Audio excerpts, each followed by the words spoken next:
অভিমান শব্দটা অসম্ভব ভারী। যারা বয়ে বেড়ায় তারাই জানে। বুকের কোণে বোগেনভেলিয়া ফুলের মতো গুচ্ছাকারে থেকে যায়। অভিমান মানুষকে শান্ত করে, এক্কেবারে চুপ করিয়ে দেয়, যেন ছমছমে অন্ধকার রাত। সদ্য অভিমানী মানুষটা আপনার চোখে চোখ রাখবেই না, মুখ ফুটে বলবে না তার কতটা খারাপ লাগছে, বরং চাইবে আপনি তার গভীরতায় ডুব দিন।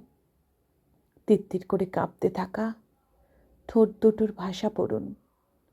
উদাসীন ছাদের একাকিত্বে হয়ে উঠুন তার পছন্দের উপন্যাস। কেউ অভিমানে আপনার থেকে দূরে চলে গেলে বুঝবেন তার থেকে অত কাছে কেউ কোনোদিন আসেইনি আপনার। সে আপনার নাম্বার ডিলিট করবে, ছবি মুছে দেবে, ছুঁড়ে ফেলে দিতে চাইবে সমস্ত সঞ্চয়। তবু একটা না একটা ফাঁক রেখে দেবে ঠিক ফিরে আসার।